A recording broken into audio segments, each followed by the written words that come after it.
ನಮಸ್ತೆ ಆತ್ಮೀಯರೇ, ನನ್ನೆಲ್ಲ ಪ್ರೀತಿಯ ವೀಕ್ಷಕರಿಗೆ ಶೈಕ್ಷಣಿಕ ಮನೋವಿಜ್ಞಾನದ ಅಧ್ಯಯನದ ವಿಡಿಯೋಗಳಿಗೆ ಆತ್ಮೀಯ ಸ್ವಾಗತ.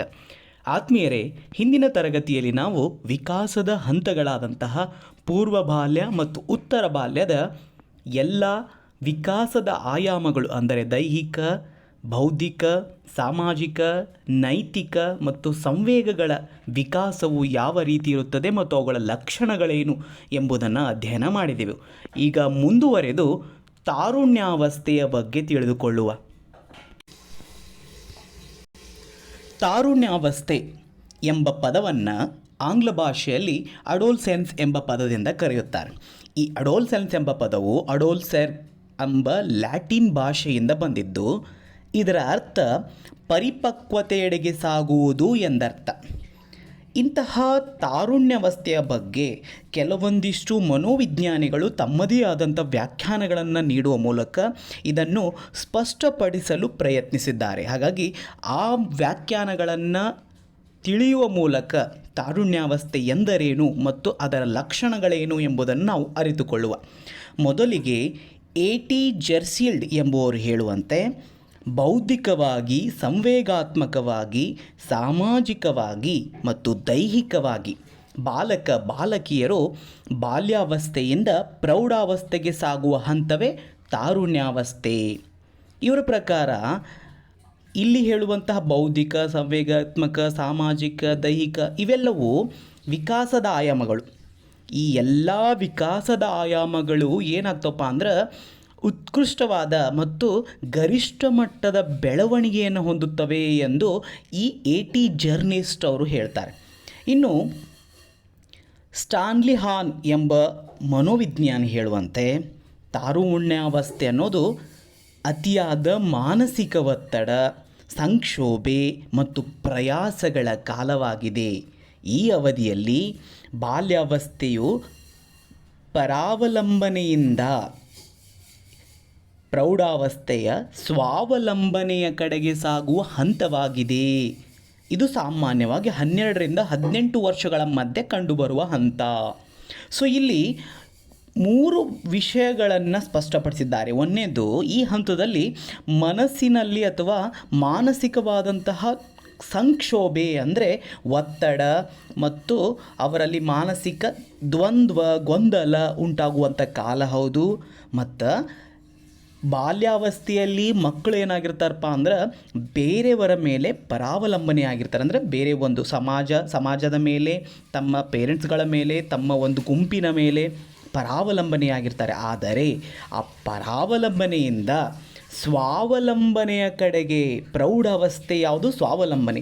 ಆ ಪ್ರೌಢಾವಸ್ಥೆಯ ಕಡೆಗೆ ಕೊಂಡೊಯ್ಯುವ ಹಂತವನ್ನೇ ಇವರು ಏನಂತ ಕರೀತಾರ? ತಾರುಣ್ಯಾವಸ್ಥೆ ಅಂತ ಕರೀತಾರೆ. ಅಷ್ಟೇ ಅಲ್ಲದೆ ಸ್ಪಷ್ಟಪಡಿಸಿದ್ದಾರೆ, 12ರಿಂದ 18 ವರ್ಷಗಳ ಮಧ್ಯದ ವಯಸ್ಸನ್ನು ನಾವೇನಂತ ಕರಿತೀವಿ? ತಾರುಣ್ಯಾವಸ್ಥೆ ಅಂತ ಕರಿತೀವಿ. ಅಷ್ಟೇ ಅಲ್ಲದೆ ಕೆಲವೊಂದಿಷ್ಟು ಪುಸ್ತಕಗಳಲ್ಲಿ ತಿಳಿಸಿದಂತೆ ಈ 12ರಿಂದ 19 ವರ್ಷಗಳ ಅಂತರವನ್ನು ಕೂಡ ನಾವು ತಾರುಣ್ಯಾವಸ್ಥೆ ಅಂತ ಕರಿತೇವೆ. ಆದರೆ ಇಲ್ಲಿ 18 ಅಂದರೂ ಕೂಡ 19ರಿಂದ 20 ವರ್ಷಗಳದು ಏನೈತಲ್ಲ, ಅದು ತಾರುಣ್ಯ ಮತ್ತು ಪ್ರೌಢಾವಸ್ಥೆಯ ಮಧ್ಯದ ವಯಸ್ಸಾಗಿರೋದ್ರಿಂದ, ಅಂದರೆ ತಾರುಣ್ಯದಿಂದ ಪ್ರೌಢಾವಸ್ಥೆಗೆ, ಅಂದರೆ ಪ್ರೌಢಾವಸ್ಥೆ ಪ್ರಾರಂಭವಾಗೋದು 20 ವರ್ಷಗಳ ನಂತರ ಅಲ್ಲ. ಸೊ ಅವುಗಳ ಮಧ್ಯದ ವಯಸ್ಸಾಗಿರೋದ್ರಿಂದ ಅದನ್ನು ಕೂಡ ಏನು ಮಾಡ್ತಾರೆ ಅಂದರೆ ಈ ತಾರುಣ್ಯಾವಸ್ಥೆ ಒಳಗಡೆ ಸೇರಿಸ್ಕೊಳ್ತಾರೆ. ಹಾಗಾಗಿ ನಾವು ಸಾಮಾನ್ಯವಾಗಿ 12ರಿಂದ 19 ವರ್ಷಗಳು ಒಂದು ತಾರುಣ್ಯಾವಸ್ಥೆ ಅಂತ ಕನ್ಸಿಡರ್ ಮಾಡ್ತೇವೆ. ಇನ್ನು ಈ ತಾರುಣ್ಯಾವಸ್ಥೆಯಲ್ಲಿ ಆಗುವಂತಹ ಕೆಲವೊಂದಿಷ್ಟು ಲಕ್ಷಣಗಳು ಮತ್ತು ವಿಕಾಸದ ಆಯಾಮಗಳಲ್ಲಾಗುವಂಥ ಲಕ್ಷಣಗಳೇನು, ಹೇಗೆ ನಾವು ಪೂರ್ವ ಬಾಲ್ಯಾವಸ್ಥೆ ಮತ್ತು ಉತ್ತರ ಬಾಲ್ಯಾವಸ್ಥೆಯಲ್ಲಿ ಪ್ರತಿಯೊಂದನ್ನು ಅಂದರೆ ದೈಹಿಕವಾಗಿ, ಸಾಮಾಜಿಕವಾಗಿ, ಸಂವೇಗಾತ್ಮಕವಾಗಿ ಮತ್ತು ನೈತಿಕವಾಗಿ ಎಲ್ಲವನ್ನೂ ಹೇಗೆ ಲಕ್ಷಣಗಳನ್ನು ತಿಳಿದುಕೊಂಡ್ವಿ, ಹಾಗೆ ಈ ತಾರುಣ್ಯಾವಸ್ಥೆಯಲ್ಲೂ ಕೂಡ ಲಕ್ಷಣಗಳನ್ನು ತಿಳಿದುಕೊಳ್ಳುವ. ಮೊದಲಿಗೆ ನಾವು ದೈಹಿಕ ಲಕ್ಷಣಗಳೇನು ಎಂದು ನೋಡೋದಾದರೆ, ಇದನ್ನು ನಾವು ಬೆಳವಣಿಗೆಯ ಬುಗ್ಗೆ ಹಂತ ಅಂತ ಕರಿತೀವಿ. ಯಾಕೆ ಹೀಗೆ ಕರಿತೀವಿ ಅಂದರೆ, ಈ ಒಂದು ಹಂತದಲ್ಲಿಯೇ ಏನಾಗುತ್ತೆ ಅಂದರೆ ಬೆಳವಣಿಗೆ ತನ್ನ ಗರಿಷ್ಠ ಮಟ್ಟವನ್ನು ತಲುಪುತ್ತದೆ. ಆತ್ಮೀಯರೇ, ನಿಮಗೆಲ್ಲ ಗೊತ್ತಿರ್ಬೋದು, ನನ್ನ ಹಿಂದಿನ ತರಗತಿಯಲ್ಲಿ ಅಂದರೆ ವಿಕಾಸದ ಹಂತಗಳು ಎಂಬ ಪಾಠವನ್ನು ಪ್ರಾರಂಭಿಸುವ ಮೊದಲೇ ನಾನು ಹೇಳಿದೆ, ಈ ಶೈಶವ ಮತ್ತು ಹಸುಳೆತನವನ್ನು ಏನಂತ ಕರಿತೀವಿ ನಾವು? ಬೆಳವಣಿಗೆಯ ಪರ್ವಕಾಲ ಅಂತ ಕರಿತಿದ್ವಿ. ಯಾಕಂದರೆ ಅಲ್ಲಿ ಬೆಳವಣಿಗೆ ಅತಿ ಉತ್ಕೃಷ್ಟವಾಗಿ ಅತಿ ವೇಗವಾಗಿ ನಡೆಯೋದ್ರಿಂದ. ಆದರೆ ಇದನ್ನು ನಾವು ಬೆಳವಣಿಗೆಯ ಬುಗ್ಗೆ ಅಂತ ಕರಿತೀವಿ. ಯಾಕಂದರೆ ಇಲ್ಲಿ ಗರಿಷ್ಠ ಮಟ್ಟವನ್ನು ತಲುಪೋದಕ್ಕೋಸ್ಕರ ಇದು ವೇಗವಾಗಿ ಮತ್ತು ಗರಿಷ್ಠ ಮಟ್ಟವನ್ನು ಕೂಡ ತಲುಪುತ್ತದೆ. ಇದನ್ನು ಸಾಮಾನ್ಯವಾಗಿ ನೋಡೋದಾದರೆ ಇಲ್ಲಿ ಎತ್ತರದ ಬೆಳವಣಿಗೆ ಏನಾಗುತ್ತಪ್ಪ ಅಂದರೆ ಗರಿಷ್ಠ ಮಟ್ಟವನ್ನು ತಲುಪೋದನ್ನು ನಾವು ನೋಡ್ಬೋದು. ಹೇಗಪ್ಪ ಅಂದರೆ ಈ ಹುಡುಗಿಯರು ಗರಿಷ್ಠ ಮಟ್ಟವನ್ನು ಯಾವಾಗ ತಲುಪ್ತಾರೆ ಎತ್ತರದಲ್ಲಿ ಅಂದರೆ 17-18ನೇ ವಯಸ್ಸಿಗೆ ಏನಾಗ್ತದೆ ಅಂದರೆ ಹುಡುಗಿಯರ ಎತ್ತರ ಬೆಳೆಯೋದು ಅಲ್ಲಿಗೆ ಸ್ಟಾಪ್ ಆಗುತ್ತೆ. ಅಲ್ಲಿವರೆಗೂ ಮಾತ್ರ ಅವರು ಎತ್ತರವಾಗಿ ಬೆಳೆಯಲಿಕ್ಕೆ ಇರ್ತಾರೆ. ಅನಂತರ 17-18 ವಯಸ್ಸಿನ ನಂತರ ಎತ್ತರ ಬೆಳವಣಿಗೆಯನ್ನು ಸ್ಟಾಪ್ ಆಗುತ್ತೆ.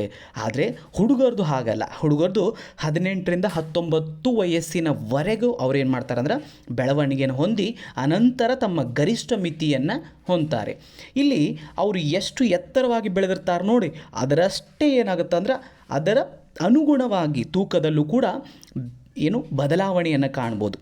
ಹಾಗಾಗಿ ಇಲ್ಲಿ ಇನ್ನೊಂದು ಪ್ರಮುಖವಾದ ವಿಷಯವನ್ನು ನೋಡೋದಾದರೆ ನಾವು ಪ್ರತಿಯೊಂದು ದೈಹಿಕ ವಿಕಾಸದ ಆಯಾಮವನ್ನು ಪ್ರತಿಯೊಂದು ಹಂತದಲ್ಲೂ ನೋಡ್ತಾ ಇರುವಾಗಲೇ ಎತ್ತರ ಮತ್ತು ತೂಕದಲ್ಲಿ ಗಂಡು ಮತ್ತು ಹೆಣ್ಣು ಅಂದರೆ ಲಿಂಗ ವ್ಯತ್ಯಾಸವಾಗಿರೋದನ್ನು ನಾವು ನೋಡ್ತಾ ಬಂದ್ವಿ. ಹಾಗೆ ಇಲ್ಲೂ ಕೂಡ ಏನಾಗುತ್ತಂದ್ರೆ ಲಿಂಗ ವ್ಯತ್ಯಾಸವಾಗಿರುತ್ತೆ. ನಿಮಗೆಲ್ಲ ಗೊತ್ತಿರ್ಬೋದು, ಪೂರ್ವ ಬಾಲ್ಯದಲ್ಲಿ ಏನಾಗಿರುತ್ತೆ ಹೇಳ್ರಿ, ಹುಡುಗಿಯರಕ್ಕಿಂತ ಎತ್ತರವಾಗಿ ಬೆಳೆತಿದ್ರು ಮತ್ತು ತೂಕದಲ್ಲೂ ಕೂಡ ಹೆಚ್ಚು ತೂಕವನ್ನು ಹೊಂದಿರ್ತಿದ್ರು. ಅದೇ ಉತ್ತರ ಬಾಲ್ಯಕ್ಕೆ ಬಂದರೆ ಅದ್ರ ಉಲ್ಟಾ ಏನಾಗಿತ್ತು ಅಂದರೆ ಹುಡುಗಿಯರು ಎತ್ತರವಾಗಿ ಬೆಳೆತಿದ್ರು ಮತ್ತು ತೂಕವೂ ಕೂಡ ಹೆಚ್ಚಾಗಿರ್ತಿತ್ತು. ಹುಡುಗರು ಸ್ವಲ್ಪ ಅವ್ರಕ್ಕಿಂತ ಕುಳ್ಳರಾಗಿರು ಮತ್ತು ತೂಕದಲ್ಲಿ ಕಡಿಮೆ ಇರೋದನ್ನು ನಾವು ನೋಡ್ತೀವಿ. ಆದರೆ ಇಲ್ಲಿ ಮತ್ತೆ ತಾರುಣ್ಯಾವಸ್ಥೆಗೆ ಬಂದಾಗ ಏನಾಗುತ್ತೆ ಅಂದರೆ ಅದೇ ಮತ್ತೆ ಹೇಗೆ ನಾವು ಪೂರ್ವ ಬಾಲ್ಯದಲ್ಲಿ ನೋಡಿದೆ ಅದೇ ರೀತಿ ತಾರುಣ್ಯಾವಸ್ಥೆಯಲ್ಲಿ ಏನಾಗುತ್ತೆ ಅಂದರೆ ಹುಡುಗಿಯರಕ್ಕಿಂತ ಎತ್ತರವಾಗಿ ಮತ್ತು ತೂಕದಲ್ಲೂ ಕೂಡ ಹೆಚ್ಚಳವನ್ನು ನಾವು ಕಾಣ್ಬೋದು. ಹಾಗಾಗಿ ಇದು ಸ್ಪಷ್ಟವಾಗಿ ನೆನಪಿರಲಿ. ಪೂರ್ವ ಬಾಲ್ಯದಲ್ಲಿ ಹುಡುಗರು ಎತ್ತರವಾಗಿರ್ತಾರೆ, ಹುಡುಗಿಯರು ಸಾಮಾನ್ಯ ಅವ್ರಿಗಿಂತ ಕಡಿಮೆ ಇರ್ತಾರೆ. ನಂತರ ಉತ್ತರ ಬಾಲ್ಯದಲ್ಲಿ ಹುಡುಗಿಯರು ಎತ್ತರವಾಗಿರ್ತಾರೆ. ಅದೇ ತಾರುಣ್ಯಾವಸ್ಥೆ ಬಂದಾಗ ಮತ್ತೆ ಹುಡುಗರು ಎತ್ತರವಾಗಿ ಬೆಳೆದಿರೋದನ್ನು ನಾವು ಕಾಣ್ಬೋದು. ಇದಿಷ್ಟು ಎತ್ತರ ಮತ್ತು ತೂಕದಲ್ಲಾಗುವ ಬದಲಾವಣೆ. ಇನ್ನು ದೇಹದ ಅಂಗಾಂಗಗಳು ಕೂಡ ಏನಾಗ್ತವೆ ಅಂದರೆ ಬದಲಾವಣೆಯನ್ನು ಹೊಂದವು. ಹೇಗೆ ಅಂದರೆ ಅವರ ದೇಹ ವಿಶಾಲವಾಗೋದನ್ನು ನಾವು ನೋಡ್ಬೋದು. ಆಬ್ವಿಯಸ್ಲಿ ತೂಕ ಮತ್ತು ಎತ್ತರ ಗರಿಷ್ಠ ಮಟ್ಟವನ್ನು ತಲುಪೋದ್ರಿಂದ ಅವರ ದೇಹದ ಅಂಗಾಂಗಗಳೆಲ್ಲವೂ ಏನಾಗುತ್ತೆ ಅಂದರೆ ಗರಿಷ್ಠ ಮಟ್ಟದ ಒಂದು ಹಂತವನ್ನು ತಲುಪಿ ಮೈಮಾಟ ಅದೆಲ್ಲವೂ ಕೂಡ ಏನಾಗುತ್ತೆ ಅಂದರೆ ಸ್ವಾಭಾವಿಕವಾಗಿ ಒಂದು ಉತ್ಕೃಷ್ಟವಾದಂತಹ ಉದ್ದನೆಯ ದಷ್ಟಪುಷ್ಟವಾದ ಒಂದು ಮೈಕಟ್ಟನ್ನು ಹೊಂದ್ತಾರೆ. ಹೆಣ್ಣು ಮಕ್ಕಳು ಮೃದು ಸ್ವಭಾವವನ್ನು ಹೊಂದುತ್ತಾರೆ. ಆದರೆ ಹುಡುಗರು ತುಂಬ ಒಂದು ಗಡುಸಾದ ಒಂದು ಗಟ್ಟಿತನದ ಸ್ವಭಾವವನ್ನು ಹೊಂದೋದನ್ನು ನಾವಿಲ್ಲಿ ನೋಡ್ಬೋದು. ಇನ್ನು ಧ್ವನಿಯಲ್ಲೂ ಕೂಡ ಈ ಒಂದು ಹಂತದಲ್ಲಿ ಬದಲಾವಣೆ ಆಗೋದನ್ನು ನಾವು ನೋಡ್ಬೋದು. ತಾರುಣ್ಯಾವಸ್ಥೆಯಲ್ಲಿ ಈ ಒಂದು ಬದಲಾವಣೆ ತುಂಬ ಪ್ರಮುಖವಾದದ್ದು. ಯಾವುದು? ಧ್ವನಿ ಬದಲಾವಣೆ. ಈ ಒಂದು ಹಂತದಲ್ಲಿ ಏನಾಗುತ್ತೆ ಅಂದರೆ ಹುಡುಗರ ಧ್ವನಿ ಹೆಚ್ಚು ಗಡುಸಾಗಿ ಮತ್ತು ಒಡಕು ಧ್ವನಿ ಕಂಡು ಬರೋದನ್ನು ನಾವು ನೋಡ್ಬೋದು. ಆದರೆ ಹುಡುಗಿಯರ ಧ್ವನಿಯಲ್ಲಿ ಏನಾಗುತ್ತೆ ಅಂದರೆ ಮೃದುವಾಗೋದು, ಹೆಚ್ಚು ಮಧುರವಾಗೋದನ್ನು ನಾವು ನೋಡ್ಬೋದು. ಹೀಗೆ ಲಿಂಗದ ಆಧಾರದ ಮೇಲೆ ಧ್ವನಿ ಕೂಡ ಬದಲಾವಣೆ ಆಗುತ್ತೆ. ಧ್ವನಿಯ ಬದಲಾವಣೆ ಹದಿಹರೆಯದವರ ವರ್ತನೆಯ ಮೇಲೆ ಮಹತ್ವದ ಪಾತ್ರವನ್ನು ವಹಿಸುತ್ತದೆ. ಇದು ಧ್ವನಿಯ ಬದಲಾವಣೆ. ಆದರೆ ಇದಷ್ಟೇ ಅಲ್ಲದೇ ಇನ್ನು ಪ್ರಧಾನವಾಗಿ ಈ ಒಂದು ಹಂತದಲ್ಲಿ ಅನುಸಂಗಿಕ ಲೈಂಗಿಕ ಲಕ್ಷಣಗಳು ಕೂಡ ಬೆಳವಣಿಗೆ ಆಗುತ್ತೆ. ಏನಪ್ಪ ಅನುಸಂಗಿಕ ಲೈಂಗಿಕ ಲಕ್ಷಣಗಳು ಅಂದರೆ ಇಲ್ಲಿ ಅವರ ಜನನೇಂದ್ರಿಯಗಳು ಅಂತ ಏನಿರುತ್ತಲ್ಲ ಅದು ಕ್ರಿಯಾಶೀಲವಾದಂಥ ಪರಿಪೂರ್ಣ ಸ್ಥಿತಿಯನ್ನು ತಲುಪುತ್ತದೆ. ಅಂದರೆ ತರುಣರಲ್ಲಿ ಈ ಏನಾಗುತ್ತೆ ಅಂದರೆ ಅವರಲ್ಲಿ ಜನನೇಂದ್ರಿಯವಾದಂಥ ವೃಷಣದಲ್ಲಿ ಒಂದು ಪರಿಪಕ್ವತೆ ಹೊಂದುವ ಮೂಲಕ ವೀರ್ಯಾಣುಗಳ ಉತ್ಪತ್ತಿ ಆದರೆ, ಇನ್ನು ತರುಣಿಯರಲ್ಲಿ ಅಂಡಾಶಯದಲ್ಲಿ ಅಂಡಾಣುಗಳ ಉತ್ಪತ್ತಿ ಪ್ರಾರಂಭವಾಗುತ್ತದೆ. ಹೀಗೆ ತರುಣ ಮತ್ತು ತರುಣಿಯರಲ್ಲಿ ಲೈಂಗಿಕ ಲಕ್ಷಣ ಅಥವಾ ಲೈಂಗಿಕ ಪಕ್ವತೆಯು ಕೂಡ ಇದೇ ಒಂದು ಹಂತದಲ್ಲಿ ಆಗೋದ್ರಿಂದ ಇದನ್ನು ಲೈಂಗಿಕ ಪಕ್ವತೆಯ ವಯಸ್ಸು ಅಂತ ಕೂಡ ಕರೀತಾರೆ. ಇನ್ನು ಈ ಹಂತದಲ್ಲಿ ನಿರ್ನಾಳ ಗ್ರಂಥಿಗಳು ಕೂಡ ಆ್ಯಕ್ಟಿವ್ ಆಗೋದ್ರಿಂದ ಈ ಗಂಡು ಮಕ್ಕಳಿಗೆ ಗಡ್ಡ ಮೀಸೆ ಬರೋದಾಗಿರ್ಬೋದು, ರೋಮಗಳು ಬರೋದಾಗಿರ್ಬೋದು, ಹೆಣ್ಮಕ್ಕಳ ಸ್ತನ್ಯ ಗ್ರಂಥಿಗಳು ಏನಾಗ್ತವೆ ಅಂದರೆ ಕ್ರಿಯಾಶೀಲ ಆಗೋದು, ಇದೆಲ್ಲವನ್ನು ನಾವು ನೋಡ್ಬೋದು. ಅಷ್ಟೇ ಅಲ್ಲದೆ ಗಂಡು ಮಕ್ಕಳಲ್ಲಿ ಈ ವೀರ್ಯಸ್ಖಲನ ಮತ್ತು ಹೆಣ್ಮಕ್ಕಳಲ್ಲಿ ಋತುಚಕ್ರ ಕೂಡ ಇದೇ ಹಂತದಲ್ಲಿ ಪ್ರಾರಂಭವಾಗಿ ಮತ್ತು ಉತ್ಕೃಷ್ಟವಾದಂತಹ ಒಂದು ಲೈಂಗಿಕ ಅಥವಾ ಒಂದು ಲೈಂಗಿಕ ಪಕ್ವತೆಯನ್ನು ಹೊಂದುವಂಥ ವಯಸ್ಸು ಅಂತ ಕೂಡ ಇದನ್ನು ನಾವು ಕರಿಬೋದು. ಇನ್ನು ಶಾರೀರಿಕವಾಗಿಯೂ ಕೂಡ ಇದರಲ್ಲಿ ಬದಲಾವಣೆ ಆಗುತ್ತೆ. ಶಾರೀರಿಕವಾಗಿ ಅಂದರೆ ಜೀರ್ಣಾಂಗ ವ್ಯೂಹ ಆಗಿರ್ಬೋದು, ಅದರಲ್ಲಿ ಜಠರ, ಕರುಳು, ಆಮೇಲೆ ಅದೆಲ್ಲವು ಜಠರ, ಕರುಳು ಅವುಗಳೆಲ್ಲವೂ ಏನಾಗುತ್ತವೆ ಅಂದರೆ ಸ್ನಾಯುಗಳು, ಅದರಲ್ಲಿರುವಂಥ ಸ್ನಾಯುಗಳು ಬಲಗೊಳ್ಳುತ್ತವೆ ಮತ್ತು ಅವುಗಳ ಗರಿಷ್ಠ ಮಟ್ಟವನ್ನು ತಲುಪುತ್ತವೆ. ಪಿತ್ತಕೋಶದ ತೂಕ ಹೆಚ್ಚಾಗುತ್ತದೆ, ಅನ್ನನಾಳ ಉದ್ದವಾಗುತ್ತದೆ ಮತ್ತು ಅವರಲ್ಲಿ ರಕ್ತ ಪರಿಚಲನಾ ವ್ಯೂಹದ ತೀವ್ರಗತಿಯಾಗಿ ಬೆಳವಣಿಗೆಯನ್ನು ಹೊಂದೋದನ್ನು ನಾವು ಕೂಡ ಇಲ್ಲಿ ನೋಡಬಹುದು.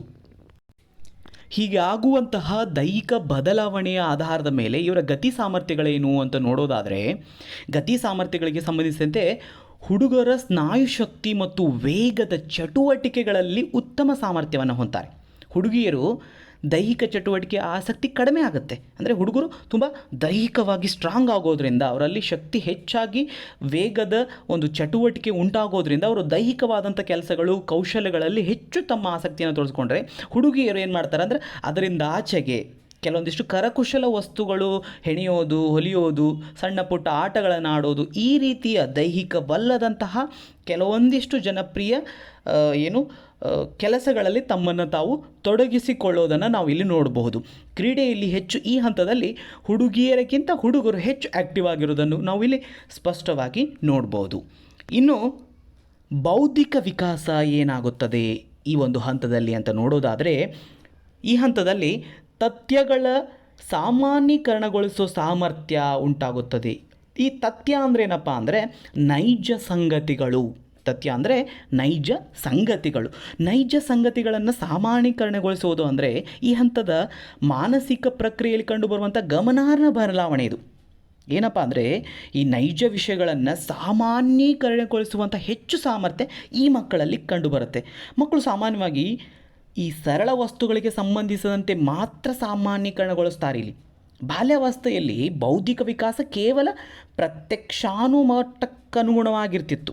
ಅವರ ವಿಕಾಸ ಹೆಂಗಿರೋ ತಮ್ಮ ಪ್ರತ್ಯಕ್ಷವಾಗಿ ಅನುಭವ ಏನು ಸಿಗ್ತಿತ್ತ ಅದರ ಆಧಾರದ ಮೇಲೆ ಅವ್ರು ಏನು ಮಾಡ್ತಿದ್ರು ಅಂದ್ರೆ ಒಂದು ಬೌದ್ಧಿಕ ವಿಕಾಸ ಆಗ್ತಿತ್ತು. ಆದರೆ ತಾರುಣ್ಯಾವಸ್ಥೆಯಲ್ಲಿ ಹಾಗಲ್ಲ. ಸಾಮಾನ್ಯೀಕರಣ ಅಂದರೆ ಅವ್ರು ತಿಳ್ಕೊಂಡಿದ್ದನ್ನು ಹೆಚ್ಚು ವಿವೇಚನೆ ಒಳಗೆ ತೊಗೊಂಡು ಬಂದು ಸಂಕೀರ್ಣಗೊಳಿಸಿ ಏನು ಮಾಡ್ತಾರೆ ಅಂದರೆ ತಮ್ಮದೇ ಆದಂಥ ಪರಿಕಲ್ಪನೆಯನ್ನು ಮೂಡಿಸಿಕೊಳ್ಳುವ ಮೂಲಕ ಒಂದು ಸಾಮಾನ್ಯೀಕರಣಕ್ಕೆ ಬರ್ತಾರೆ. ಅಂದರೆ ಒಂದು ಸಾಮಾನ್ಯ ನಿಯಮ ಅಥವಾ ಒಂದು ಸಾಮಾನ್ಯ ಒಂದು ನಿರ್ಧಾರಕ್ಕೆ ಬರುವ ಒಂದು ಈ ಹಂತವನ್ನು ನಾವು ನೋಡ್ಬೋದು. ಇನ್ನು ಇಲ್ಲಿ ಗ್ರಹಿಕೆಯ ಸಾಮರ್ಥ್ಯ ಹೆಚ್ಚಾಗಿರುತ್ತೆ. ಗ್ರಹಿಕೆಯ ಸಾಮರ್ಥ್ಯ ಹೆಚ್ಚಾಗಿರೋದ್ರಿಂದ ಅವರಲ್ಲಿ ಜ್ಞಾಪಕ ಶಕ್ತಿ, ಪದ ಸಂಪತ್ತು ಕೂಡ ಹೆಚ್ಚಾಗಿರೋದ್ರಿಂದ ತರುಣಿಯರಲ್ಲಿ ಈ ಒಂದು ವಿಷಯಗಳನ್ನು ಓದಿದ್ದಾಗಿರ್ಬೋದು, ಕೇಳಿದ್ದಾಗಿರ್ಬೋದು, ಅದೆಲ್ಲವನ್ನು ಹೆಚ್ಚು ನೆನಪಿಟ್ಟುಕೊಳ್ಳೋದ್ರ ಮೂಲಕ ಅವ್ರು ಏನು ಮಾಡ್ತಾರೆ ಅಂದ್ರೆ ಇನ್ನೂ ಒಂದು ಸ್ಟೆಪ್ ಮುಂದೆ ಹೋಗಿ ಅಮೂರ್ತ ಆಲೋಚನೆಗಳ ಸಾಮರ್ಥ್ಯ ಕೂಡ ಈ ಒಂದು ಹಂತದಲ್ಲಿ ಬೆಳೆಯುತ್ತೆ. ಅಂದರೆ ನಾವೇನು ನೋಡದೇ ಇರುವಂಥ ವಿಚಾರವನ್ನು ಕೂಡ ಕೇಳುವ ಮೂಲಕ, ಓದುವ ಮೂಲಕ ಊಹಿಸಿಕೊಳ್ಳುವ ಸಾಮರ್ಥ್ಯ ಇಲ್ಲಿ ಹೆಚ್ಚು. ಹಾಗಾಗಿ ಇವ್ರು ಏನು ಮಾಡ್ತಾರಂದ್ರೆ ತಮ್ಮ ಯಾವುದೇ ವಿಚಾರವನ್ನು ಕೂಡ ಈಸಿಯಾಗಿ ಒಪ್ಕೊಳ್ಳಲ್ಲ. ಏನು ಮಾಡ್ತಾರೆ ಅಂದರೆ ಒಂದು ತಾರ್ಕಿಕ ನೆಲೆಗಟ್ಟಿಗೆ ತೆಗೆದುಕೊಂಡು ಹೋಗ್ತಾರೆ. ಹೀಗೆ ಒಂದು ಬೌದ್ಧಿಕ ವಿಕಾಸ ಈ ಒಂದು ಹಂತದಲ್ಲಿ ಉತ್ಕೃಷ್ಟವಾಗಿ ಕಾಣುತ್ತೆ. ಇನ್ನು ಇಲ್ಲಿ ಈ ಹಂತದಲ್ಲಿ ನಿರ್ಧಾರಗಳನ್ನು ಕೈಗೊಳ್ಳುವ ಹಂತ ಅಂತ ಕೂಡ ಕರಿತೀವಿ.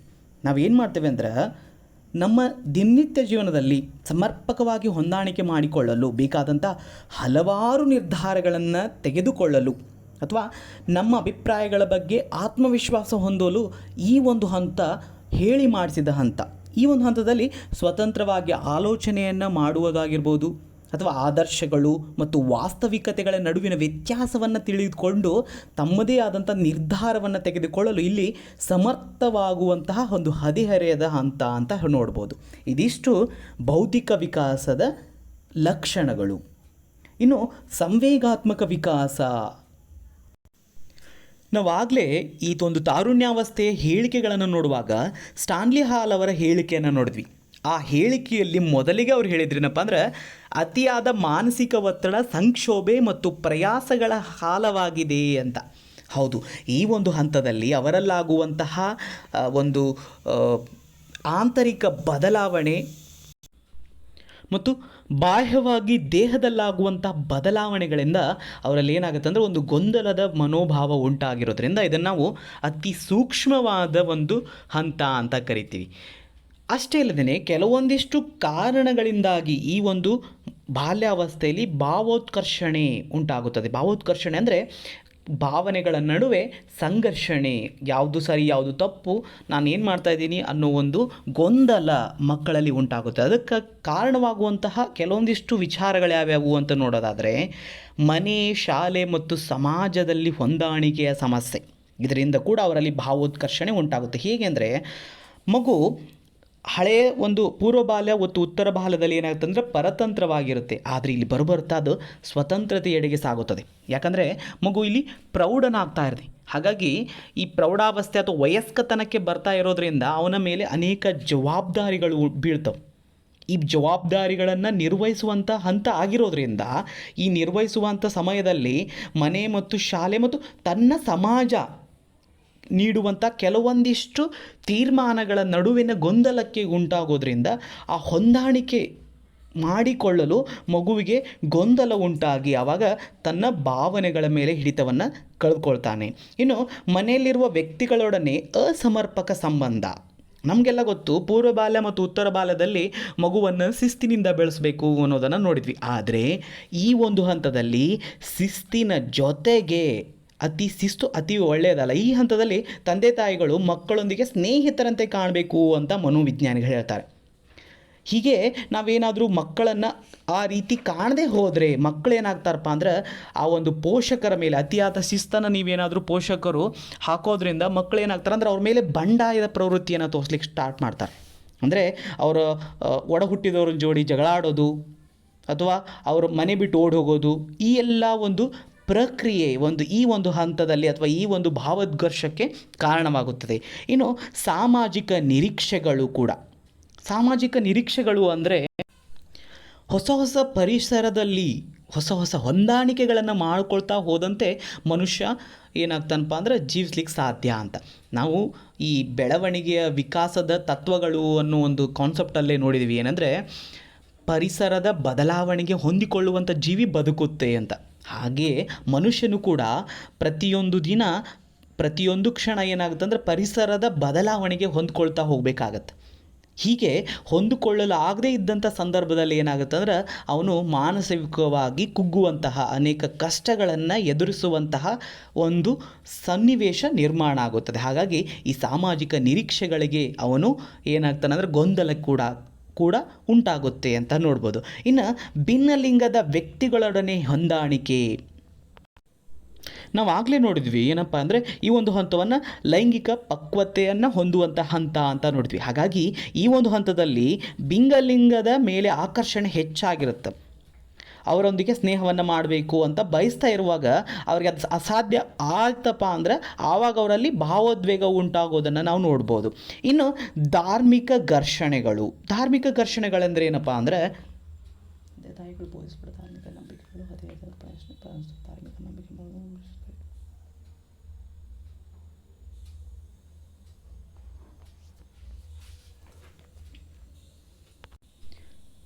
ಇಲ್ಲಿ ನಮಗೆಲ್ಲ ಗೊತ್ತಿರೋ ಹಾಗೆ ಈ ಶಾಲೆಗಳಲ್ಲಿ ನಾವೇನು ಮಾಡ್ತೇವೆ ಅಂದರೆ ಮೂಢನಂಬಿಕೆಗಳ ಬಗ್ಗೆ ಅಥವಾ ಜಾತೀಯತೆಯ ಬಗ್ಗೆ ಏನು ಮಾಡ್ತೇವೆ ಅಂದರೆ ತಪ್ಪು ಅನ್ನೋದನ್ನು ಹೇಳ್ತೀವಿ. ಆದರೆ ಅದೇ ಸಮಾಜದಲ್ಲಿ ಏನಾಗುತ್ತೆ ಅಂದರೆ ಅದರ ವಿರುದ್ಧವಾದಂಥ ಆಚರಣೆಗಳು ಇನ್ನೂ ಇರೋದನ್ನು ನೋಡಿ ಮಗು ಏನಾಗುತ್ತೆ ಅಂದರೆ ಯಾವುದು ಸರಿ ಅನ್ನೋ ಒಂದು ಗೊಂದಲ ಉಂಟಾಗುತ್ತದೆ. ಇಲ್ಲೇನು ಮಾಡ್ತಾರೆ ಅಂದರೆ ಪೂರ್ವ ಬಾಲ್ಯದಲ್ಲಿ ಮತ್ತು ಉತ್ತರ ಬಾಲ್ಯದಲ್ಲಿ ಮಗು ತಂದೆ ತಾಯಿಗಳು ಏನೇ ಹೇಳಿದರೂ ಅದನ್ನು ಕೇಳ್ತಾ ಇರುತ್ತೆ, ಆದರೆ ಅಥವಾ ಅದರಂತೆ ಫಾಲೋ ಮಾಡ್ತಿರುತ್ತೆ. ಆದರೆ ಇಲ್ಲಿ ಬಂದಾಗ ಏನಾಗುತ್ತೆ ಅಂದರೆ ಮಗು ಅದು ಯಾಕೆ, ಅದು ಹಾಗೆ ಯಾಕೆ, ಇದು ಯಾಕೆ ಹೀಗೆ ಅನ್ನುವಂಥ ಪ್ರಶ್ನೆಗಳನ್ನು ಏನಾಗುತ್ತೋ ಈ ಒಂದು ಹಂತದಲ್ಲಿ ಪ್ರಾರಂಭಿಸ್ತಾನೆ. ಪ್ರಶ್ನಿಸುವ ಹಂತ ಇದಾಗಿದ್ದು ಮಗು ಏನಾಗುತ್ತೆ ಅಂದರೆ ಯಾಕೆ ಅನ್ನೋ ಒಂದು ಗೊಂದಲವನ್ನು ಉಂಟು ಮಾಡಿಕೊಳ್ತಾನೆ. ಇನ್ನು ಫೇಲ್ ಆಗ್ತೀನಿ ನಾನು ಶಾಲೆಯಲ್ಲಿ ಅನ್ನೋದು ಕೂಡ ಮಗುವಿನ ಭಾವೋದ್ಘರ್ಷಣೆಗೆ ಒಳಗಾಗಲಿಕ್ಕೆ ಒಂದು ಕಾರಣವಾಗುತ್ತೆ. ನಮಗೆಲ್ಲ ಗೊತ್ತಿರ್ಬೋದು ಅನೇಕ ಆತ್ಮಹತ್ಯೆಗಳು, SLC ಪರೀಕ್ಷೆಯಲ್ಲಿ ಫೇಲ್ ಆದ್ವಿ ಅಂತ ಆತ್ಮಹತ್ಯೆ ಮಾಡ್ಕೊಳ್ಳೋದನ್ನು ನಾವು ನೋಡ್ಬೋದು. ಯಾಕಂದರೆ ತನ್ನ ಸುತ್ತಮುತ್ತಲಿರುವಂಥ ಸಮಾಜ ಮಗುವನ್ನು ಏನು ಮಾಡುತ್ತಂದ್ರೆ ಈ ಫೇಲ್ ಆಗೋದನ್ನು ಫೇಲ್ ಆದರೆ ನಮ್ಮನ್ನು ತುಚ್ಛವಾಗಿ ಕಾಣುತ್ತೆ ಅಂತ ಅಂದ್ಕೊಂಡು ಮಗು ಏನಾಗುತ್ತೆ ಅಂದರೆ ಹೆದರಿ ಏನಾಗುತ್ತೆ ಆತ್ಮಹತ್ಯೆಯನ್ನು ಮಾಡಿಕೊಳ್ಳುತ್ತೆ. ಇದಿಷ್ಟು ಅಷ್ಟೇ ಅಲ್ಲದೆ ಇನ್ನು ವೃತ್ತಿಯಲ್ಲಿ ಸಮಸ್ಯೆ, ಅಂದರೆ ನಾನು ಯಾವ ಕೆಲಸ ಮಾಡಬೇಕು ಅಥವಾ ಯಾವ ಕೆಲಸ ಸಿಗುತ್ತೆ ನನಗೆ ಮುಂದೆ ಮತ್ತು ಭವಿಷ್ಯದಲ್ಲಿ ನಾನು ಏನಾಗಬೇಕು ಅನ್ನೋ ಒಂದು ಗೊಂದಲ ಉಂಟಾಗೋದ್ರ ಮೂಲಕ ಅಷ್ಟೇ ಅಲ್ಲದೆ ನಿರುದ್ಯೋಗದ ಸಮಸ್ಯೆಯು ಕೂಡ ಅಥವಾ ಭಯ ಆಗಿರ್ಬೋದು, ನನಗೆಲ್ಲಿ ಕೆಲಸ ಸಿಗದೇನೆ ನನ್ನ ಒಂದು ಮನೆಯನ್ನು ನಡೆಸ್ಕೊಳ್ಳೋಕೆ ಆಗುತ್ತೋ ಇಲ್ಲೋ ಅನ್ನೋ ಒಂದು ಗೊಂದಲ ಉಂಟಾಗೋದ್ರಿಂದ ಮಗುವಿನಲ್ಲಿ ಭಾವೋತ್ಕರ್ಷಣೆ ಉಂಟಾಗುತ್ತೆ. ಇದಿಷ್ಟು ಭಾವೋತ್ಕರ್ಷಣೆ ಉಂಟಾಗುವಂಥ ಕಾರಣಗಳು.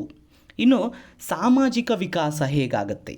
ಸಾಮಾಜಿಕ ವಿಕಾಸ ಹೇಗಾಗುತ್ತೆ ಅಂದರೆ ಅವನು ತಾನು ಯಾವ ಒಂದು ಸಮವಯಸ್ಕರ ಗುಂಪನ್ನು ಹೆಚ್ಚಾಗಿ ಹೊಂದಿರ್ತಾನೆ ನೋಡ್ರಿ, ಅದರ ಒಂದು ಪ್ರಭಾವ ಅವನ ಒಂದು ಸಾಮಾಜಿಕ ವಿಕಾಸದ ಮೇಲೆ ಉಂಟಾಗುತ್ತೆ.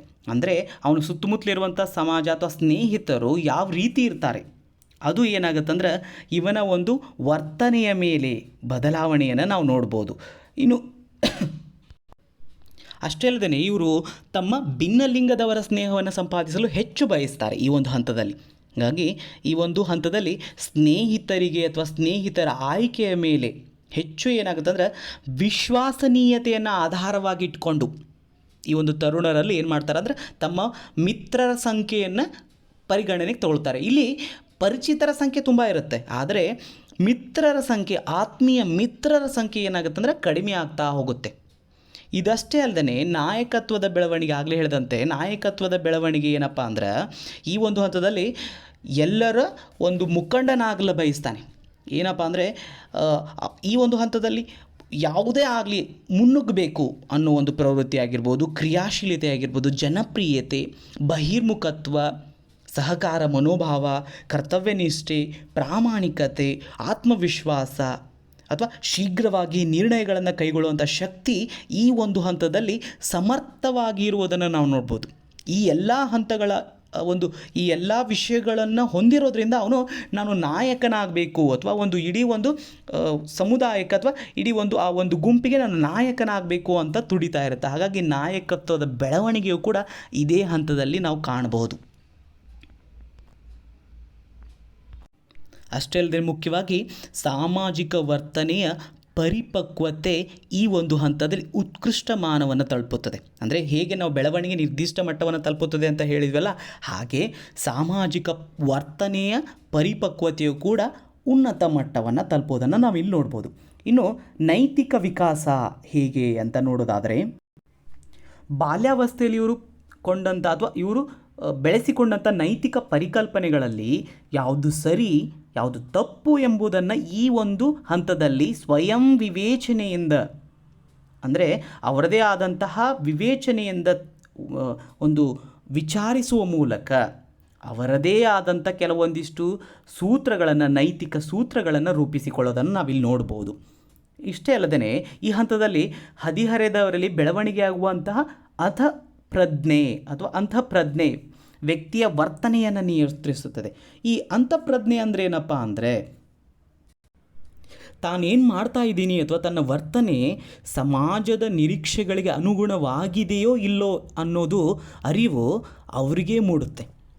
ಬೇರೆ ಯಾರೇ ಹೇಳದೇ ಇದ್ದರೂ ಕೂಡ ಸ್ವತಃ ಆತ್ಮವಿವೇಚನೆ ಅಂತ ಕರಿತೀವಲ್ಲ, ಹೀಗೆ ಆತ್ಮವಿವೇಚನೆಯ ಮೂಲಕ ಮಕ್ಕಳಲ್ಲಿ ತಾನು ಮಾಡ್ತಾ ಇರೋದು ಸಮಾಜ ಒಪ್ಪುತ್ತೋ ಇಲ್ಲೋ ಅಂತ ಒಂದು ಅರಿವು ಮೂಡೋದ ಮೂಲಕ ಅಥವಾ ಸ್ವಯಂ ದೋಷಿ ಪ್ರಜ್ಞೆ ಉಂಟಾಗುತ್ತೆ.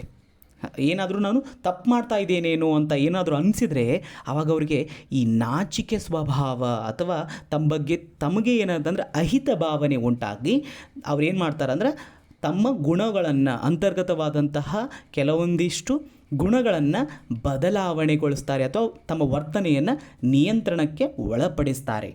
ಇನ್ನು ವೈಯಕ್ತಿಕ ನೀತಿ ಸಂಹಿತೆಗೆ ಅನುಗುಣವಾಗಿ ತನ್ನ ವರ್ತನೆಯನ್ನು ತಾನೇ ನಿಯಂತ್ರಿಸಿಕೊಳ್ಳುವ ವ್ಯಕ್ತಿ ತಾರುಣ್ಯಾವಸ್ಥೆಯಲ್ಲಿ ಕಲಿತಾನೆ. ನಾನು ಆಗಲೇ ಹೇಳಿದಾಗೆ ಯಾವುದು ಸರಿ ಯಾವುದು ತಪ್ಪು ಅನ್ನೋದು ಈ ಒಂದು ಹಂತದಲ್ಲಿ ಮೂಡೋದ್ರ ಮೂಲಕ ಸ್ವತಃ ತಾನೇ ಏನು ಮಾಡ್ತಾನಂದ್ರೆ ತನಗೆ ಯಾವುದು ಬೇಕು ಯಾವುದು ಬೇಡ ಅನ್ನೋದನ್ನು ತಾನೇ ಏನು ಮಾಡ್ತಾನಂದ್ರೆ ನಿರ್ಧರಿಸ್ತಾನೆ.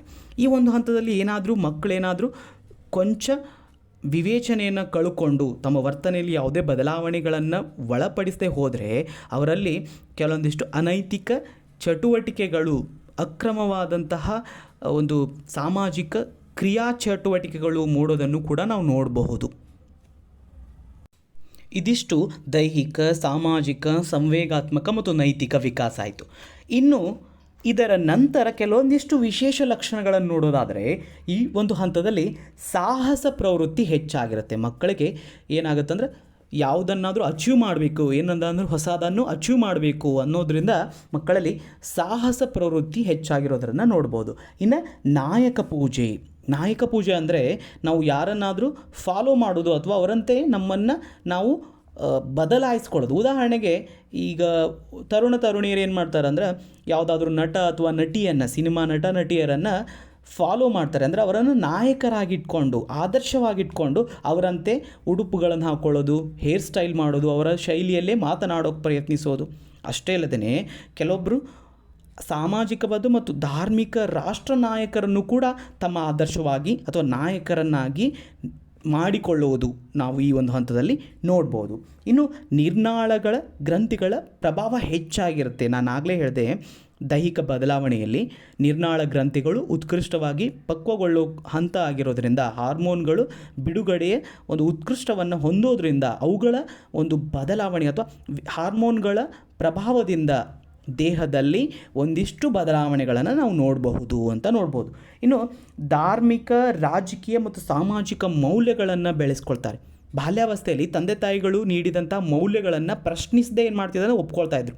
ಆದರೆ ತಾರುಣ್ಯಾವಸ್ಥೆಗೆ ಬಂದಂತೆ ಇವ್ರು ಏನು ಮಾಡ್ತಾರೆ ಅಂದ್ರೆ ತಮ್ಮದೇ ಆದಂಥ ನಂಬಿಕೆಗಳು ಅಥವಾ ತಮ್ಮ ವಯಸ್ಕ ನಂಬಿಕೆಗಳು ಮತ್ತು ಮನೋಭಾವಗಳನ್ನು ಪ್ರಶ್ನಿಸಲು ಏನು ಮಾಡ್ತಾರೆ, ಪ್ರಾರಂಭಿಸೋ ಮೂಲಕ ಧಾರ್ಮಿಕ ನಂಬಿಕೆಗಳು ಹಾಗೂ ಆಚರಣೆಗಳನ್ನು ವಿರೋಧಿಸೋದನ್ನು ನಾವಿಲ್ಲಿ ನೋಡ್ಬೋದು.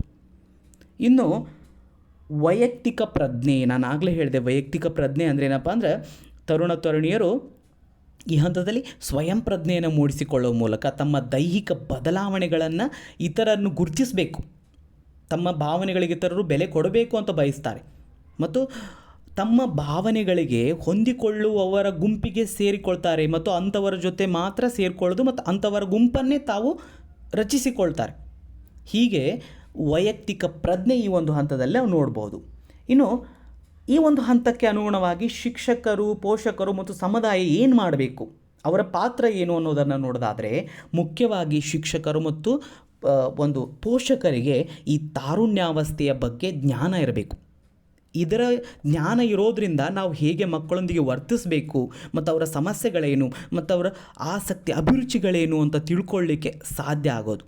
ಹಾಗಾಗಿ ಈ ಒಂದು ಜ್ಞಾನದ, ಈ ಮನೋವಿಜ್ಞಾನದ ಸ್ಪಷ್ಟ ಜ್ಞಾನ ಈ ಸಮಾಜಕ್ಕೆ ಮತ್ತು ಶಿಕ್ಷಕ ಪೋಷಕರಿಗೆ ಇರಬೇಕು. ಇನ್ನು ಲೈಂಗಿಕ ಶಿಕ್ಷಣ, ಇದು ಇವಾಗ ನಮಗೆಲ್ಲ ಗೊತ್ತಿರೋ ಹಾಗೆ ಶಾಲಾ ಹಂತದಲ್ಲಿ ಕೆಲವೊಂದಿಷ್ಟು ಲೈಂಗಿಕ ಶಿಕ್ಷಣ ಅಂದರೆ ಪ್ರೌಢ ಹಂತಕ್ಕೆ ಬಂದ ತಕ್ಷಣ ಲೈಂಗಿಕ ಶಿಕ್ಷಣ ಅನ್ನೋದನ್ನು ಸೇರಿಸಬೇಕು ಪಠ್ಯಕ್ರಮದಲ್ಲಿ ಅನ್ನೋ ಒಂದು ವಿಚಾರವೂ ಕೂಡ ನಮಗೆಲ್ಲ ಗೊತ್ತಿರ್ಬೋದು. ಯಾಕೆ ಅಂದರೆ ಅವರ ದೇಹದಲ್ಲಾಗುವಂತಹ ಬದಲಾವಣೆಗಳಿಂದಾಗಿ ಅವರಲ್ಲಿ ಮಾನಸಿಕವಾದಂಥ ಗೊಂದಲ ಉಂಟಾಗಿರುತ್ತೆ. ಈ ಗೊಂದಲವನ್ನು ನಿವಾರಿಸಲು ಈ ಲೈಂಗಿಕ ಶಿಕ್ಷಣ ಅತಿ ಅವಶ್ಯಕ ಅನ್ನೋದು ಈ ಒಂದು ನಮ್ಮ ಶೈಕ್ಷಣಿಕ ಶಿಕ್ಷಣ ತಜ್ಞರ ಅಭಿಪ್ರಾಯವಾಗಿದ್ದು, ಇದನ್ನು ಒಂದು ಪಠ್ಯಕ್ರಮವಾಗಿ, ಪಠ್ಯ ವಿಷಯವನ್ನಾಗಿ ಸೇರಿಸಬೇಕು ಅನ್ನೋದು ಇಂದಿಗೂ ಕೂಡ ನಮ್ಮ ಒಂದು ಸರ್ಕಾರದ ಮುಂದಿರುವಂಥ ವಿಚಾರ. ಇನ್ನು ಅದಷ್ಟೇ ಅಲ್ಲದೇ ಧಾರ್ಮಿಕ ಹಾಗೂ ನೀತಿ ಶಿಕ್ಷಣವನ್ನು ಕೊಡಬೇಕು. ನಮಗೆಲ್ಲ ಗೊತ್ತಿರೋ ಹಾಗೆ 1986ರಲ್ಲಿ ಏನಾಯ್ತಪ್ಪ ಅಂದ್ರೆ ಮೌಲ್ಯ ಶಿಕ್ಷಣವನ್ನು ಒಂದು ಕಡ್ಡಾಯ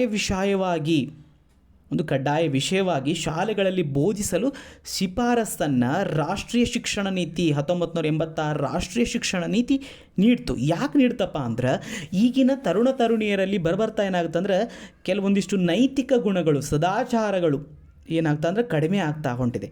ಹಾಗಾಗಿ ಅವರಲ್ಲಿ ಒಳ್ಳೆಯ ನಡತೆ, ಪ್ರಾಮಾಣಿಕತೆ, ಸ್ವಯಂ ಶಿಸ್ತು, ಕರ್ತವ್ಯ ನಿಷ್ಠೆ ಇಂತಹ ನೈತಿಕ ವಿಚಾರಗಳು ಬೆಳಿಬೇಕಾಗಿ, ಹಾಗಾಗಿ ಏನು ಮಾಡಬೇಕಂದ್ರೆ ನೈತಿಕ ಶಿಕ್ಷಣವನ್ನು ನೀಡಬೇಕು ಅನ್ನೋದನ್ನು ರಾಷ್ಟ್ರೀಯ ಶಿಕ್ಷಣ ನೀತಿ ನಮಗೆ ಆವಾಗಲೇ ಹೇಳಿತ್ತು, ಶಿಫಾರಸನ್ನು ಮಾಡಿತ್ತು. ಇನ್ನು ವಿಶೇಷ ಅಭಿರುಚಿಗಳಿಗೆ ಚಾಲನೆಯನ್ನು ನೀಡಬೇಕು. ಈ ವಿಶೇಷ ಅಭಿರುಚಿಗಳ ಚಾಲನೆ ಅಂದರೆ ಕೆಲವೊಂದಿಷ್ಟು ಮಕ್ಕಳಿಗೆ ಹಾಡೋದ್ರಲ್ಲಿ, ಅಥವಾ ವಿಜ್ಞಾನದಲ್ಲಿ ಯಾಂತ್ರಿಕವಾದಂತಹ ಅಥವಾ ಸಾಹಿತ್ಯಿಕವಾದಂತಹ ಕೆಲವೊಂದಿಷ್ಟು ಅಭಿರುಚಿಗಳಿರುತ್ತೆ. ಅಂತಹ ಅಭಿರುಚಿಗಳಿಗೆ ನಾವು ಮನ್ನಣೆಯನ್ನು ನೀಡೋದ್ರ ಮೂಲಕ ಅದರಲ್ಲೇ ಏನಾದರೂ ಒಂದು ಸಾಧನೆಯನ್ನು ಮಾಡಲಿಕ್ಕೆ ನಾವು ಪ್ರೇರೇಪಿಸಬೇಕು. ಕೇವಲ ಓದು ಅನ್ನೋದರ ಜೊತೆಗೆ ಅವರ ಆಸಕ್ತಿಯನ್ನು ತಿಳ್ಕೊಂಡು ಅದಕ್ಕೆ ಅನುಗುಣವಾಗಿ ಅಥವಾ ಅವರ ಓದಿನಲ್ಲೂ ಕೂಡ ಕಾರ್ಯಕ್ಷೇತ್ರ ಬೇರೆ ಬೇರೆ ಆಗಿರುತ್ತಲ್ಲ, ಅವರ ಓದಿನ ವಿಷಯವನ್ನು ಕೂಡ ಅವರ ವಿವೇಚನೆಗೆ ಬಿಟ್ಟು ಅವರಿಗೆ ಆಸಕ್ತಿ ಇರುವ ವಿಚಾರದಲ್ಲೇ ಅವರು ಮುಂದುವರಿಯುವುದನ್ನು ನಾವು ನೋಡೋಕ್ಕೆ ಪ್ರಯತ್ನಿಸಬೇಕು. ಇನ್ನು ವೃತ್ತಿ ಶಿಕ್ಷಣಕ್ಕೆ ಅವಕಾಶವನ್ನು ನೀಡಬೇಕು. ವೃತ್ತಿ ಶಿಕ್ಷಣ ಅಂದರೆ ನಮಗೆಲ್ಲ ಗೊತ್ತಿರೋ ಹಾಗೆ ಓದು ಯಾವಾಗ ತನ್ನ ಒಂದು ಜೀವನೋಪಾಯಕ್ಕೆ ಆಧಾರವಾಗಿರುತ್ತೋ ಅದನ್ನೇ ನಾವು ಉತ್ತಮ ಶಿಕ್ಷಣ ಅಂತ ಕರಿತೀವಿ. ಹಾಗಾಗಿ ವೃತ್ತಿ ಶಿಕ್ಷಣ ಕೂಡ ಅದೇ. ಅಂದರೆ ತಾನು ಓದಿದಂಥ ಅವನ ವೃತ್ತಿ ಮಾಡಲಿಕ್ಕೆ ಅಥವಾ ಕೆಲಸ ಮಾಡಲಿಕ್ಕೆ ಉಪಯೋಗ ಆಗಬೇಕು, ಅಂತಹ ಶಿಕ್ಷಣವನ್ನು ನೀಡಬೇಕು ಅಂತ ಏನು ಮಾಡ್ತಾರೆ ಅಂದರೆ ಶಿಕ್ಷಣ ತಜ್ಞರು ತಿಳಿಸ್ತಾರೆ. ಹಾಗಾಗಿ ನಾವು ಏನು ಮಾಡಬೇಕಂದ್ರೆ ಪೋಷಕರಾಗಿರ್ಬೋದು, ಸಮುದಾಯ ಆಗಿರ್ಬೋದು ಅಥವಾ ಶಿಕ್ಷಕರಾಗಿರ್ಬೋದು, ಈ ವೃತ್ತಿ ಶಿಕ್ಷಣಗಳ ಬಗ್ಗೆ ಪ್ರೌಢ ಹಂತದಲ್ಲಿಯೇ ನಾವು ಮಕ್ಕಳಿಗೆ ಏನು ಮಾಡಬೇಕಂದ್ರೆ ತಿಳಿಸ್ಬೇಕು. ಇನ್ನು ಜೀವನ ಕೌಶಲ್ಯಗಳು ಅನ್ನೋ ಒಂದು ಟಾಪಿಕ್ ಕೂಡ ಈ ಒಂದು ಹಂತದಲ್ಲಿ ಬರುತ್ತೆ. ಈ ಜೀವನ ಕೌಶಲ್ಯಗಳಂದ್ರೆ ಏನು? ವಿಶ್ವ ಆರೋಗ್ಯ ಸಂಸ್ಥೆ ಏನು ಮಾಡತ್ತಂದ್ರೆ 1997ರಲ್ಲಿ ಇದಕ್ಕೊಂದು ವ್ಯಾಖ್ಯಾನವನ್ನು ನೀಡುತ್ತೆ. ಜೀವನ ಕೌಶಲ ಅಂದರೆ ಏನು ಅಂತಂದರೆ ಅದರ ಪ್ರಕಾರ ಏನಂದರೆ ಜೀವನ ಕೌಶಲ್ಯಗಳೆಂದರೆ ವ್ಯಕ್ತಿಯ ಹೊಂದಾಣಿಕೆ ಮತ್ತು ಒಳ್ಳೆಯ ನಡವಳಿಕೆಯಿಂದ ದಿನನಿತ್ಯದ ಜೀವನದ ಬೇಡಿಕೆಗಳು ಮತ್ತು ಕಷ್ಟ ಸುಖಗಳನ್ನು ಪರಿಣಾಮಕಾರಿಯಾಗಿ ಎದುರಿಸುವಂಥ ಸಾಮರ್ಥ್ಯವನ್ನು ನೀಡೋದಕ್ಕೆ ಜೀವನ ಕೌಶಲ್ಯಗಳು ಅಂತ ಕರಿತೀವಿ. ನಮಗೆಲ್ಲ ಗೊತ್ತಿರ್ಬೋದು, ಹಳೆಯ ಒಂದು TET ಪರೀಕ್ಷೆಗಳಲ್ಲಿ ಕೇಳಿದ ಪ್ರಶ್ನೆ ಒಂದೇನಪ್ಪ ಅಂದರೆ, ಜೀವನಕ್ಕೆ ಒಂದು ವ್ಯಕ್ತಿ ತನ್ನ ಜೀವನವನ್ನು ಸಮರ್ಪಕವಾಗಿ ನಡೆಸಲು ಯಾವ ಒಂದು ಬೆಳವಣಿಗೆ ಅಥವಾ ವಿಕಾಸ ಅತಿ ಮುಖ್ಯ ಅಂತ ಕೇಳಿದರು. ಅದರಲ್ಲಿ ಬೌದ್ಧಿಕ, ಸಾಮಾಜಿಕ, ಸಂವೇಗಾತ್ಮಕ ಅಂತ ಎಲ್ಲ ಇತ್ತು. ಆದರೆ ಅದರಲ್ಲಿ ಆಲ್ಮೋಸ್ಟ್ ಆಲ್ ನಾವೆಲ್ಲ ಏನು ಮಾಡ್ತೀವಿ, ಬೌದ್ಧಿಕವಾಗಿ ಸಾಮಾಜಿಕವಾಗಿ ಅಂತ ಹೇಳ್ಬೋದು. ಆದರೆ ಸಂವೇಗಾತ್ಮಕವಾಗಿ ವಿಕಾಸ ತುಂಬ ಮುಖ್ಯ. ಸಂವೇಗಗಳ ಮೇಲೆ ಹಿಡಿತ ಸಾಧಿಸುವ ಮೂಲಕ ತನಗೆ ಬರುವಂಥ ಕಷ್ಟ ಸುಖಗಳನ್ನು ಸರಿಯಾಗಿ ನಿಭಾಯಿಸುವಂಥ ಸಾಮರ್ಥ್ಯ ಉಂಟಾದರೆ ಮಾತ್ರ ಮಗುವಿನ ಜೀವನ ಅಥವಾ ಮನುಷ್ಯನ ಜೀವನ ಸಮರ್ಪಕ ಆಗೋದು. ಹಾಗಾಗಿ ಅದನ್ನೇ ಆಧಾರವಾಗಿ ಇಟ್ಕೊಂಡು ವಿಶ್ವ ಆರೋಗ್ಯ ಸಂಸ್ಥೆ ಏನು ಮಾಡುತ್ತಂದ್ರೆ ಅವುಗಳನ್ನು ಸಮರ್ಪಕವಾಗಿ ಅಥವಾ ಕಷ್ಟ ಸುಖಗಳನ್ನು ಪರಿಣಾಮಕಾರಿಯಾಗಿ ಎದುರಿಸುವಂಥ ಸಾಮರ್ಥ್ಯ ಬೆಳೆಸುವಂಥ ಕೌಶಲ್ಯಗಳಿಗೆ ನಾವೇನಂತ ಕರಿತೀವಿ, ಜೀವನ ಕೌಶಲ್ಯಗಳು ಅಂತ ಕರಿತೀವಿ. ಹಾಗಾದರೆ ಇಂತಹ 10 ಜೀವನ ಕೌಶಲ್ಯಗಳು ಯಾವುವು ಅಂತ ಒಂದು ಸಂಕ್ಷಿಪ್ತವಾಗಿ ನೋಡೋದಾದರೆ, ವಿಮರ್ಶಾತ್ಮಕ ಆಲೋಚನೆ, ಸೃಜನಾತ್ಮಕ ಆಲೋಚನೆ, ನಿರ್ಧಾರಗಳನ್ನು ಕೈಗೊಳ್ಳುವಿಕೆ, ಸಮಸ್ಯೆ ನಿವಾರಣಾ ಕೌಶಲ್ಯ, ಅಂತರ್ವ್ಯಕ್ತಿ ಸಂಬಂಧ ಅಥವಾ ಇತರರೊಡನೆ ಹೊಂದಾಣಿಕೆ, ಪರಿಣಾಮಕಾರಿ ಸಂವಹನ, ಭಾವನೆಗಳನ್ನು ಸಹಿಸಿಕೊಳ್ಳುವುದು, ಮಾನಸಿಕ ಒತ್ತಡಗಳ ನಿರ್ವಹಣಾ ಕೌಶಲ್ಯ, ಆತ್ಮಪ್ರಜ್ಞೆ, ಅನುಭೂತಿ, ಇವೆಲ್ಲವೂ ಕೂಡ ಜೀವನದ ಕೌಶಲ್ಯಗಳು ಅಂತ ಕರೀತಾರೆ. 10 ಜೀವನದ ಪ್ರಮುಖ ಕೌಶಲ್ಯಗಳನ್ನು ನಿರ್ಧರಿಸಿತು. ಈ ಒಂದು ಕೌಶಲ್ಯಗಳ ಆಧಾರದ ಮೇಲೆ ಹದಿಹರೆದವರಿಗೆ ಶಿಕ್ಷಣವನ್ನು ನೀಡಬೇಕು ಅಂತ ಏನು ಮಾಡುತ್ತಂದ್ರೆ ಶಿಕ್ಷಣ ತಜ್ಞರು ತಮ್ಮ ವಿಚಾರವನ್ನು ಮಂಡಿಸಿದ್ದಾರೆ. ಇದಿಷ್ಟು ತಾರುಣ್ಯಾವಸ್ಥೆಯ ಸಂಕ್ಷಿಪ್ತವಾದ ಮತ್ತು ಸಮರ್ಪಕವಾದ ವಿವರಣೆಯಾಗಿದ್ದು ಇದನ್ನು ಸ್ಪಷ್ಟವಾಗಿ ತಿಳಿದುಕೊಳ್ಳೋದು ಅತಿ ಅವಶ್ಯಕ. ಮತ್ತು ಇಂತಹದೇ ಉಪಯುಕ್ತ ವಿಷಯದೊಂದಿಗೆ ನಿಮ್ಮ ಮುಂದೆ ನಾನು ಬರ್ತೀನಿ. ಅಲ್ಲಿವರೆಗೂ ಧನ್ಯವಾದಗಳು.